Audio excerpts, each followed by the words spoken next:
सवेरे के 6 बजे कड़ाके की ठंड पड़ रही थी। ठंड इतनी ज्यादा थी कि चारों ओर ठंड का भयानक कोहरा छाया हुआ था। उसी ठंड में रेलवे स्टेशन के बाहर काफी सारे लोग एक रिक्शे के पास खड़े थे और उस रिक्शे के ऊपर एक बूढ़े आदमी माधव की लाश पड़ी हुई थी। पहले ही कहा था मैंने माधव काका से कि ठंड बहुत ज्यादा है, आप बिना स्वेटर रजाई रिक्शा मत चलाइए, पर इन्होंने मेरी सुना ही नहीं।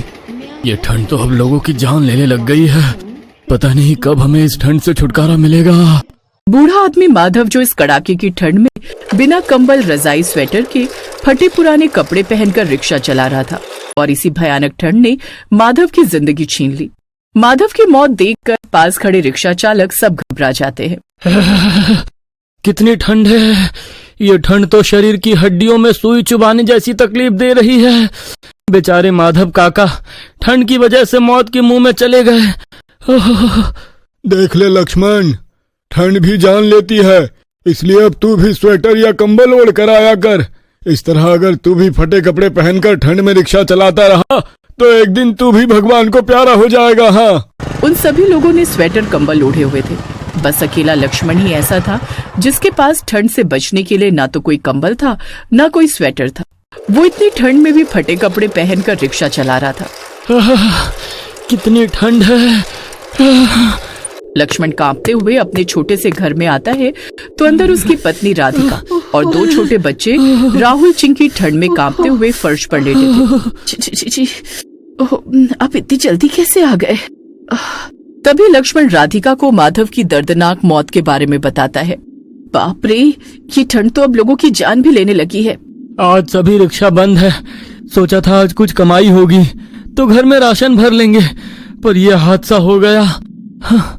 राधिका लक्ष्मण बड़ी गरीबी में अपना जीवन बिता रहे थे।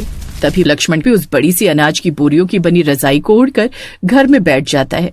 बाबा, हमारे लिए एक स्वेटर ले आइए ना, इस ठंड में बिना स्वेटर के बहुत ठंड लग रही है हमें। हाँ बाबा, हमारे सभी दोस्तों के पास स्वेटर है, बस हमारे पास ही स्वेटर नहीं है। बच्चों, तुम जानते हो ना, तुम्हारे बाबा रिक्शा चलाते हैं और उसमें इतनी कमाई नहीं होती है। जब हमारे पास पैसे आ जाएंगे तो हम ले आएंगे तुम्हारे लिए स्वेटर। थोड़े समय बाद लक्ष्मण घर में लकड़ियां जलाता है और सब आग के सामने बैठकर अपने शरीर को गर्म करने लगते हैं। राधिका, सारा दिन घर में बैठने से तो अच्छा है मैं पास के गांव में रिक्शा लेकर चला जाता हूँ। अगर वहाँ सवारियाँ मिल जाएंगी तो थोड़े पैसे आ जाएंगे। मुझे रिक्शा का आज का किराया भी तो देना है। जी, आप ये बोरियों को साथ लेकर जाइए। इसे अपने शरीर पर आप अच्छे से ओढ़ लीजिए क्योंकि बाहर ठंड बहुत ज्यादा है। राधिका, मुझे तो आदत हो गई है अब। मैं तो रोज बिना स्वेटर के बाहर जाता हूँ। रोज जाते होंगे पर अब नहीं जी। मैं नहीं चाहती कि आपके साथ कुछ ऊंच नीच हो। ठंड बहुत ज्यादा है, आप ये बोरियां साथ लेकर जाइए। अरे अगर मैं बोरियां लेकर चला जाऊंगा तो तुम और बच्चे कैसे ठंड से बच पाओगे? बाबा, हम दिन भर आग के सामने बैठे रहेंगे, आग की वजह से हमें ठंड नहीं लगेगी। लक्ष्मण के परिवार के पास एक रजाई तक नहीं थी।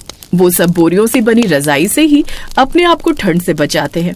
तभी राधिका और बच्चों के कहने पर लक्ष्मण उन बोरियों को ओढ़ता है और अपना रिक्शा लेकर पास के गांव के बस स्टॉप पर जाता है। बस यहाँ अच्छे सवारियाँ मिल जाए मुझे, ताकि मेरी आज की आमदनी अच्छी हो जाए। तभी उस गांव के कुछ रिक्शा वाले लक्ष्मण के पास आते हैं। ए चल, अपना रिक्शा लेकर निकल यहाँ से, ये इलाका हमारा है। भाई साहब, मुझे बस कुछ ही सवारियाँ ले जाने दीजिए, फिर मैं यहाँ से चला जाऊंगा। एक बार कहा ना निकल यहाँ से। ये लोग लक्ष्मण को यहाँ से भगा देते हैं। तभी लक्ष्मण बस स्टॉप से थोड़ी दूरी पर सड़क पर आकर खड़ा हो जाता है। यहाँ तो कोई भी सवारी दिखाई नहीं दे रहा। पता नहीं यहाँ सवारियाँ मिलेंगी भी या नहीं। थोड़े पैसों की कमाई की आस में लक्ष्मण दूसरे गांव में आया था। तभी शाम तक वहाँ खड़े रहने के बाद लक्ष्मण के पास एक भी सवारी नहीं आती। अब हल्की हल्की ठंड पड़नी शुरू हो चुकी थी। शाम हो गई पर एक भी सवारी नहीं आई। चलो अब वापस अपने गांव चलता हूँ। काश कि कोई सवारी मिल जाती तो कुछ पैसे आ जाते मेरे पास। लक्ष्मण अपना रिक्शा लेकर अपने गांव जाने लगता है तो रास्ते में उसे एक कार के बाहर सड़क पर एक आदमी, एक महिला और 2 बच्चे खड़े दिखाई देते हैं। ये लोग कौन है? लक्ष्मण उनके पास जाता है।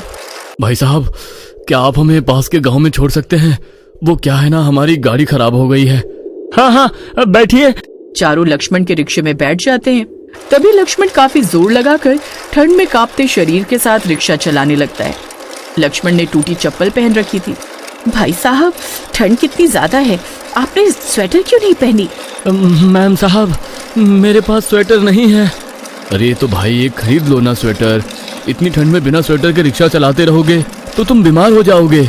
साहब, मेरी औकात एक चप्पल खरीदने की भी नहीं है, तो मैं स्वेटर कहाँ से खरीद पाऊंगा? लक्ष्मण की गरीबी और उसके संघर्ष के बारे में जानकर रिक्शे में बैठे परिवार वाले दुखी हो जाते हैं। थोड़े समय बाद लक्ष्मण उन चारों को गांव में उनके घर के पास लेकर आता है। ये लो 500 रुपए, अपने बच्चों के लिए और अपने लिए स्वेटर खरीद लेना। इस ठंड में बिना स्वेटर के बाहर रहना सेहत के लिए अच्छा नहीं है। पैसे तो काफी सारे आ गए, चलो थोड़े पैसों से बच्चों के लिए स्वेटर खरीद लेता हूँ। लक्ष्मण तो पुरानी स्वेटर लेकर घर जाता है और अपने बच्चों को वो स्वेटर पहनाता है। बाबा, इस स्वेटर में तो हमें बिल्कुल भी ठंड नहीं लग रही है। हाँ सच में, ये स्वेटर तो कितना गर्म है। दोनों बच्चे स्वेटर पहनकर काफी खुश होने लगते हैं। बच्चों की इस खुशी को किसी की नजर न लगे। स्वेटर पाकर बच्चे कितने खुश हो गए ना। हाँ राधिका, बस इसी तरह हमारे बच्चे खुश रहे। तभी लक्ष्मण और सब घर में लकड़ियां जलाते हैं और आग के सामने बैठ जाते हैं। गरीबी लक्ष्मण और उसके परिवार को कदम कदम पर काफी परेशानियों भरे रास्ते से गुजार रही थी।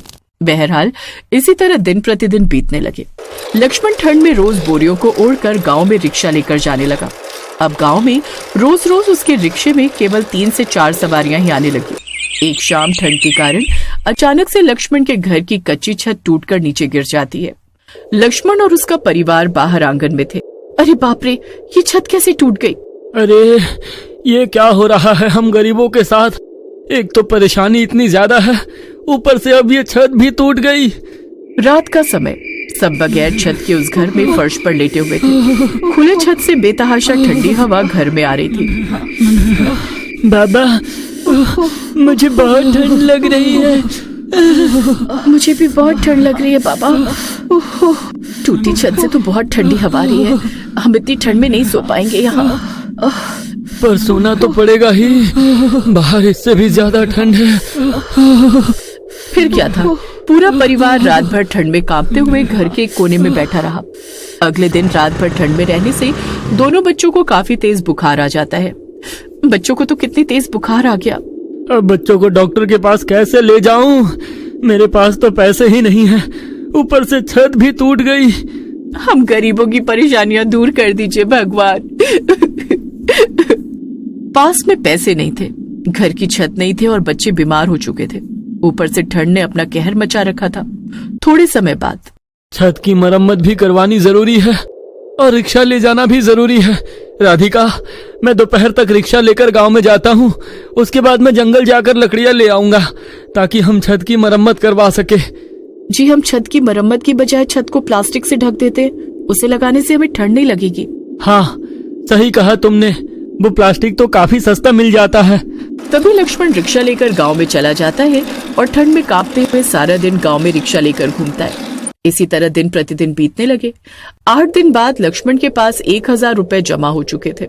इतने दिनों की बचत के बाद बस 1000 रुपए जमा हो पाए हमारे पास। राधिका, मैं इन पैसों से एक प्लास्टिक कवर ले आता हूँ और फिर उसे हम छत पर लगा देंगे। अगले दिन लक्ष्मण उन पैसों से एक प्लास्टिक का कवर लेकर आता है। शाम का समय, सब घर के बाहर खड़े थे। जी, मैं भी आपके साथ छत पर ये प्लास्टिक का कवर लगवाती हूँ। तभी अचानक लक्ष्मण के घर की एक दीवार टूटकर नीचे गिर जाती है। हे भगवान, ये क्या हो गया?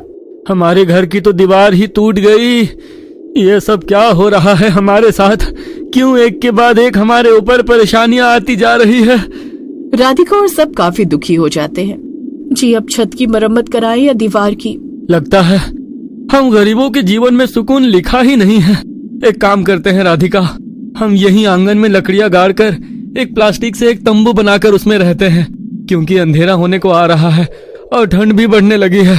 तभी राधिका और लक्ष्मण दोनों मिलकर कुछ बड़ी लकड़ियां लाते हैं और लक्ष्मण आग जलाकर राधिका और बच्चों को आग के पास बिठा देता है और जमीन में गड्ढे करने लगता है। बाप रे, ये ठंड! जी, ठंड बहुत ज्यादा है, थोड़ी देर आग के पास आकर बैठ जाइए। नहीं राधिका, पहले तंबू बनाना जरूरी है, वरना हमें रात भर इस ठंड में आंगन में रहना पड़ेगा। लक्ष्मण गड्ढा खोदने लगता है। ठंड इतने कड़ाके की थी कि लक्ष्मण की हालत खराब होने लगती है। तभी लक्ष्मण जोर से फावड़ा मारता है तो उसका फावड़ा जमीन में किसी वस्तु पर जा लगता है। अरे ये आवाज कैसी थी? लक्ष्मण मिट्टी हटाकर देखता है तो वहां एक सोने का लोटा था। अरे ये क्या है? सोने का लोटा? हाँ? लक्ष्मण तुरंत राधिका और बच्चों को बुलाता है और उस सोने के लोटे को हाथ में उठाता है। ये तो सच में सोने का लोटा है जी। राधिका, अरे ये तो चमत्कार हो गया, हमें सोने का लोटा मिल गया। लक्ष्मण काफी खुश होने लगता है। अब हमारी सारी परेशानियां दूर हो जाएगी राधिका। भगवान आपका बहुत बहुत धन्यवाद। लक्ष्मण और राधिका उस सोने के लोटे को पाकर काफी खुश हो रहे थे। तभी अगले दिन लक्ष्मण उस सोने के लोटे को बेच देता है, जिसके बदले उसे काफी सारे पैसे मिल जाते हैं। उसके बाद लक्ष्मण अपना घर तोड़कर वहां एक बड़ा सा घर बनाता है और खुद का एक रिक्शा खरीदकर गांव में कमाई करके अपने परिवार के साथ खुशी खुशी अपना जीवन बिताने लगता है।